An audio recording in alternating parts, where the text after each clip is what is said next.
slow up, no I don't take shit. I got no love for the fakeness. If you wanna play tough and wanna hate this, I'll always show up.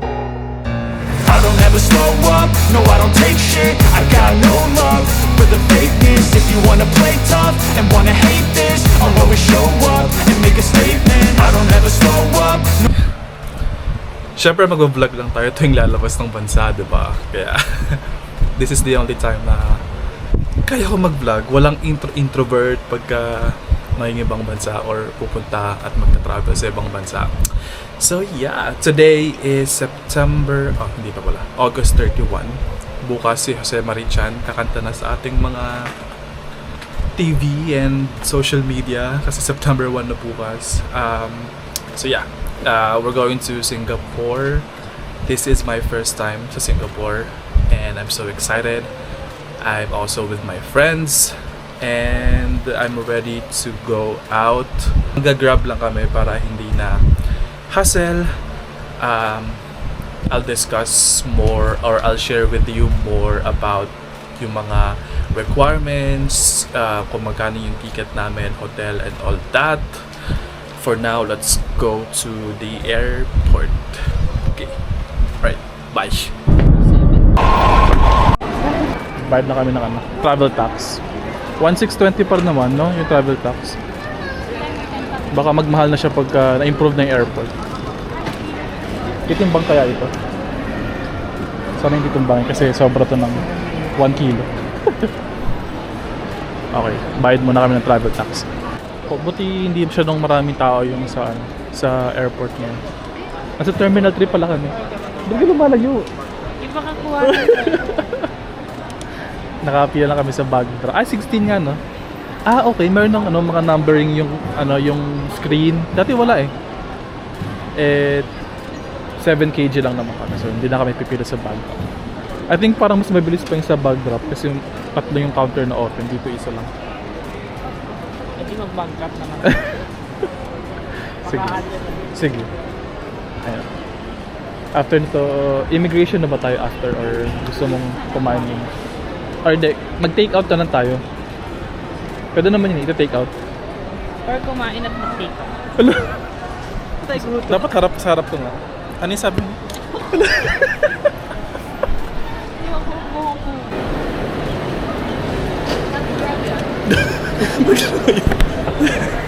Lumalayo siya, ayaw niya masama sa video. Pasok na ng gabi. Oh. We got our boarding pass. Manila to Singapore. Meron itong diba? Walang may window seat sa atin. Wala, sakay lang tsaka sa Domestic. Check mo natin yung pila sa immigration kung mahaba. And then kung maikli lang, let's go out muna. ano yun? Ba't nanonood siya? Wala lang. Very molter ang atake. Very molter ang atake na. Nanonood sa atake. Ito yung immigration. 1K. Ay, may travel naman tayo na kayo. Check natin sa immigration kung maano yung pila. Ay, konti lang. Labas muna tayo. Tara. Kain muna tayo. Dito, pwede ditong umakyat. Tapos pwede kang bumaba doon. Ulit. Akat tayo dito. Hi guys! Hi! Okay, tara, akat muna. Kain muna tayo. Saan mo gusto kumain? Sa Popeyes. May Popeyes ba dito? Check natin. Soy spaghetti. See. Pag naka-check-in, pwede naman ng umakyat. Ay, lumabas ulit dito sa check-in area. Tapos kumain. And then bumaba ulit. Or pumasok ulit. Doon pwede doon. Kaya may mga guard. Check na yung boarding pass mo. Kung naka-check-in ka na. Kasi bawal pumasok pag wala. Ay, may Adidas dito. Sorry, hindi ko na vlog. Kumain na kami. Nagutom na kami. Anong oras na ba? 5:52. Ang boarding time namin is 7:30. Maikli lang naman yung pila sa immigration, so okay lang. Ano masasabi? Yun ay ambag mo dito? Ano ba yan? Tama yun. Hindi nyo nakita ko sa boarding pass. Ano oras? 7:30 daw. Ano oras yung flight? 8. Basta pagtapos ng boarding. Mag-fly na. Hindi ko na nabulag yung pagkain namin. So, ako lang naman to. Nothing special. Sige na, aalis na kami. Tsaka 419 lang siya. Mura. May price reveal pa. Dito na ulit kami sa my check-in area. Check-in area ba tawag dyan? Yan. Ito na yung immigration. Konti lang pela. Konti lang yung pila, no? Konti lang. Hindi naman abot siguro ng 1 hour. Ano oras na? 6:08. 7:30 pa naman yung boarding namin. And 8 o'clock pa yung flight. Okay, immigration muna kami. Tapos na kami sa immigration. Wala na naman siyang masasabi. Wala tanggal ang shoes. Immigration saka security check. I-summarize ko na lang later yung mga questions and answer. Q&A pala. Okay, we're settled. Uy! Ay, Wala ka na naman ang bag. Then, bumili lang kami ng inom. chat time kasi wala kaming dalang tumbler. Kasi baka mawala na naman. Baka iwan niya kasi. Wala, hindi ako yun. Iiwan niya sa akin. Mahal pa naman. Wala kaming tumbler na dinala kasi nga tamad kami magdala. Okay. Summarize. Anong ang date ngayon? August 31. Tapos ang balik namin is September 5. Yung flight namin is yung flight namin is via Cebu Pacific, and then binayaran lang namin each is 5,663 round trip na yun. Nabook ko siya nung March, yung nagano kasi yung Cebu Pacific nag-sale, anniversary sale ng Cebu Pacific. Kaya for the piso sale, kaya for the book ng mga Frozen. So yan, sa August, so nung March ko pa siya na-book, mga ilang months yun. 4 months, 5 months ago pa. Tapos yung hotel namin, lang kami, capsule hotel. First time natin, no? Yun lang yung bag. Yes. First time namin mag-capsule hotel. Tapos ang mahal ng hotel sa Singapore. Siya, 6,525 for 4 nights. Yung 6,525 yun each. So times 2 pa siya, nasa around 13,000. Tapos travel tax 1,620 pa rin naman. And then requirements, syempre yung passport, valid dapat for 6 months. Boarding pass, e-travel, nasa naman yun. Merong sa app, e-gov yung pangalan. Ay wait, nakita ko nga. Ito yun, kita ba? Ito yan, e-gov. Yan, e-gov.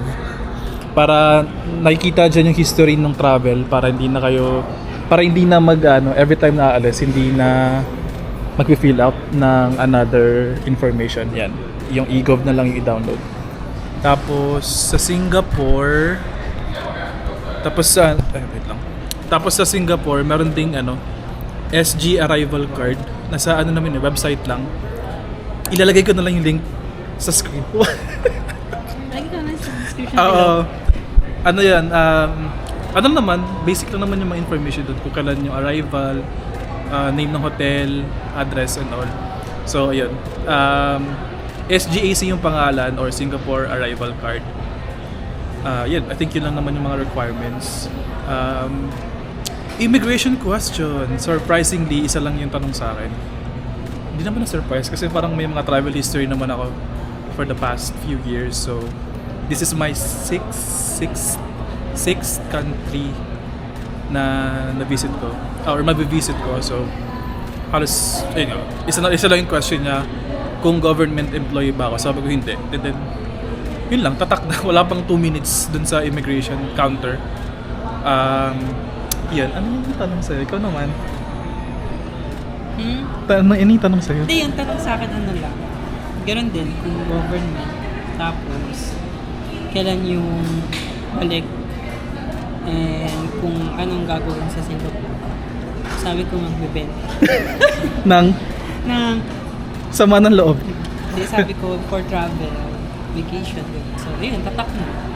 Oo, no? Pagka, I think sa lang, sa mga first time na siya, sobrang higpit ng immigration. Pero pag may mga travel history na halos wala na. Wala akong requirements na prepare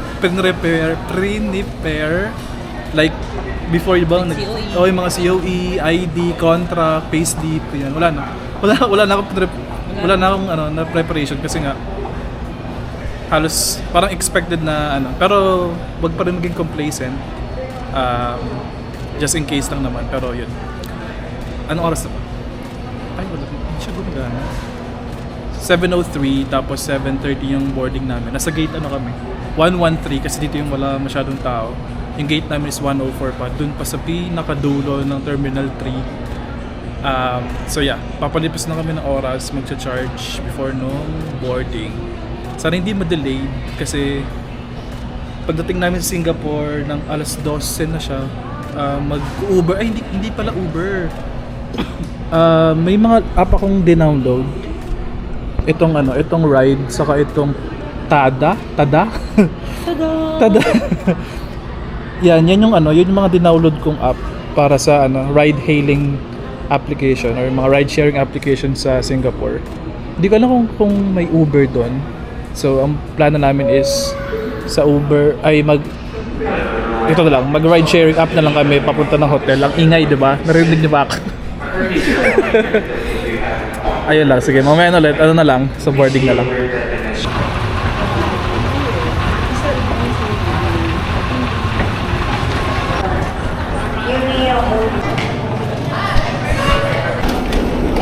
Fasten left top of buckle and pull free end to release.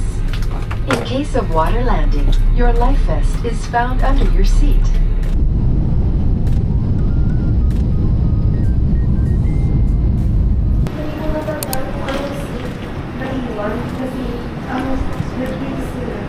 We're here na sa Singapore.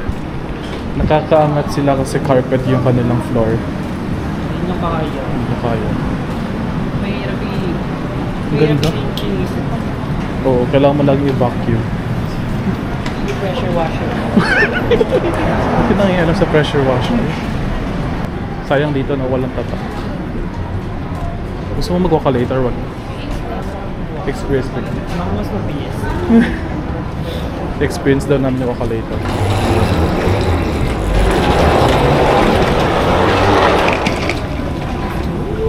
Di ba dapat walk later? Dapat nag-walk. Hindi naman standing. Nag-escalate. Oo, tapos tumataas eh. Ang ganda oh. May pa-design dito sa taas. Wow. Kahit yung kilig niya, May may carpet. Walang pinalagpas. bawal. Ano dito, tedious yung paggawa ng job. Ito yung vortex oh. Jewel Chandler. Ang ganda. Ito na tayo, huwag na tayo mag-carpet. Huwag na tayo mag-ganyan. Oo nga no, mahirap pagulungin. Mahirap ka ng pagulungan kasi carpet. After 20 hours, naglalakad pa din kami. Ang layo ng malayo yung walkway papuntang arrival area. Sayang lang walang tatak yung Singapore. I think electronic lang, walang immigration officer na na mag-welcome. Welcome sa'yo. Baka AI na lang. Hindi, as in parang machine, yung parang katulad sa atin na machine lang. Ganun. Scan mo lang yung Kahit sticker wala. Ako Oo, na lang wala. magtatapak, meron ako. kahit sticker wala sila. As in electronic lang. And gusto ko i-experience yung CR ng Singapore. Ay, ng airport. CR lang. Arrival. Let's go. Ano sunod? Ay, immigration na yata ang sunod. Paunahan tayo. Wow, ang ganda. Ang ganda ng airport nila. Ayun yung immigration na machine lang. Arrival naman nakalagay, tapos transfer doon sa kanan. Transfer to Terminal 4 Airlines. Ayun yung SG arrival card, yung SGAC. Kailangan yung mag-fill up. Parang e-travel lang naman sa Philippines. Ay, click na kayo. Hindi okay lang, hindi na kailangan i-click. Kasi na-register na kita. Pwede kang may companion. Copy lang. So ito na yung airport.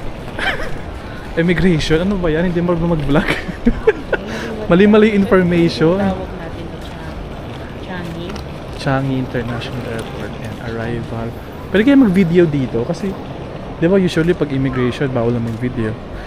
Ito naman is electronic. So pwede ba mag-video? Arrival. Ang ganda. Wow! Tingnan mo. Wow. Tapos na kami sa immigration. Ayan ang immigration. Tapos scan na yung passport saka fingerprint tapos picture. Yun lang. Very easy. Wala pang 2 minutes tapos na. Okay. So anong next natin? Ano pala tayo? Maghanap tayo ng ATM. Ay, pwede natin i-activate yung ating SIM card. Next agenda is ATM and activate yung SIM card.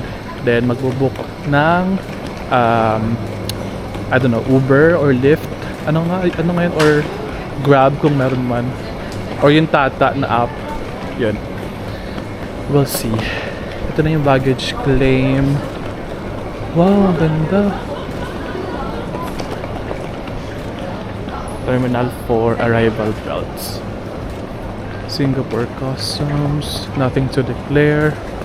Ito yung Ito yung pag-pick up pagka mayroon kayong baggage. Stop ko muna yung video. Customs na pala. Yun. Okay na. May wifi naman dito sa airport. Kailangan kasi namin i-activate yung SIM card from Klook. eSIM card lang pala yung nabook namin. So, kailangan namin i-activate. Ayan, mga nagchat-chat ng mga aming friends and families.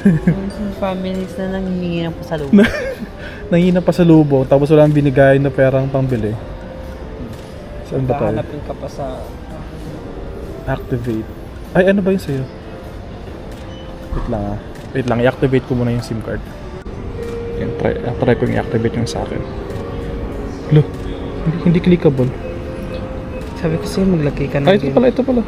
Yung QR. Ito. Wala akong scanner ng QR. Doon na lang ako sa dito sa app.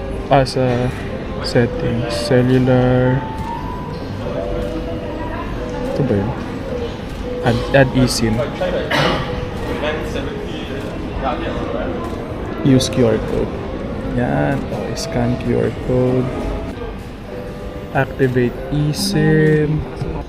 Your new eSIM from Red T-Mobile is ready to activate. Loading pa rin. Ito lang naman yung yung arrival hall ng Terminal 4. Tapos dito agad paglabas yun na yung kalsada, mga pang ride hailing, pick up or yung mga taxi ganun. Ayun na pala, done. Yun na yun. Secondary. Okay, let's try. Kung makaka-activate ka na. Ayun na, 4G. Okay. Natin sa YouTube. Oops. Ayan, online na ako. Tingnan. Okay. Yes! Super easy lang pala mag-activate. Okay, next agenda is mag-withdraw kami dun. Siguro sa HSBC na lang. We're gonna use yung GoTime kasi maganda yung exchange rate niya. So, we'll see kung magkano yung magiging charge sa exchange rate saka yung kung meron mong fee or wala. Okay, let's go. Dito na kami sa labas. Ano masasabi mo? Saan? Saan ba sa experience? Hindi, nag-withdraw ko doon sa HSBC gamit yung GoTime na bank. 'Di ba? Yun nga, nag-withdraw ko. Nag-withdraw ko sa HSBC gamit yung GoTime na ATM.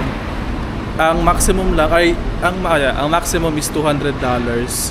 Tapos yung yung conversion is nasa 8,606. Yan. Ay, ano ba? Kita ba? Yan. 8,606 yung conversion ng current exchange rate nung $200. Pero ang nabawas sa ATM ko ay Loading. Nasa around 8,700 plus. Yan, 8,727.37. Which means, nakalculate ko na siya kanina. Ang difference lang niya ay 122 pesos. Diba? Super convenient. Ano masasabi mo sa exchange rate? Masyadong convenient. Inulit lang. Hindi, convenient kasi hindi mo na kailangan magpapalit, 'di ba? Hindi ka matatalo sa palitan. Tapos, yun nga, mag-withdraw ka lang, tapos 122 lang yung difference. 122 pesos lang yung difference nung withdraw mo compared dun sa actual na exchange rate. So, hashtag not sponsored by GoTime. Pero ang sabi, mas okay daw pagka yung GCash, yung Ay, Gcash card. Oo, yung GCash Visa, mas okay daw. Pero since wala tayo nun, okay na yun. Scam naman kasi. Okay na yung GoTime. Okay naman, 122 lang diba? Nakatipid na tayo. Okay. Tapos nag-book lang kami ng Grab. Doon kami hindi nakatipid. Oo, kasi doon kami hindi nakatipid sa Grab kasi nga wala nang ano oras na ba ngayon? 12:41 AM. Wala nang MRT, public transport, MRT or bus papunta ng city center. Hindi ko alam kung ano yun eh. Kaya na kami, nag-Grab, which cost us 24.62. Andiyan na ata siya. Wait lang. Hindi nyo kaya yung namin, Airbnb tuloy. Yung aming Grab, BMW. Tingnan natin kung ano itsura ng BMW. Antayin lang namin. Here's our BMW ride. First time ko sasakyan ng BMW. Okay, let's go.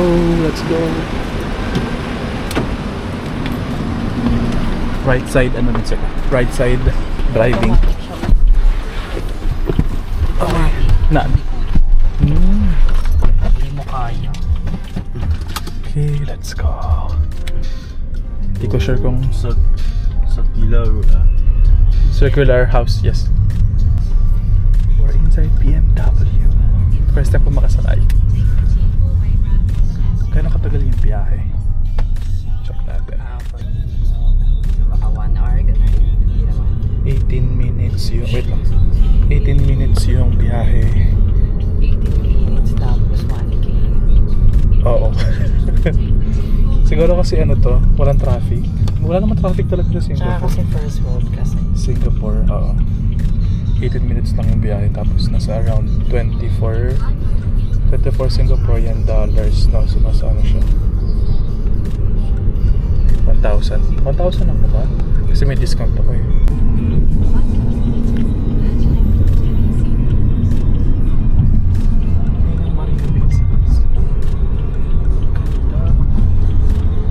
Ang tawag sa Ferris wheel eh.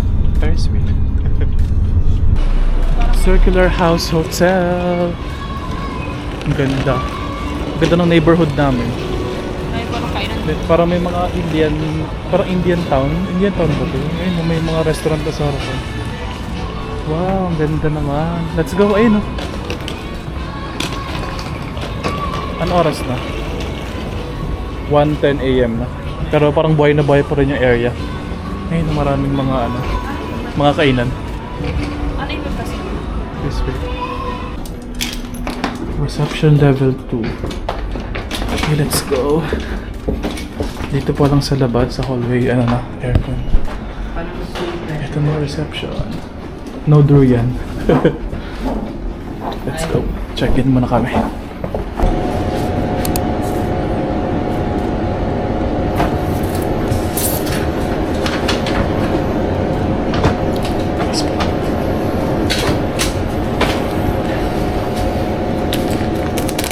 Marina Bay Sands. Merlion na walang tubig. Ano kaya oras yung niya? Yung Pagbuga nagbubugal? niya ng Water.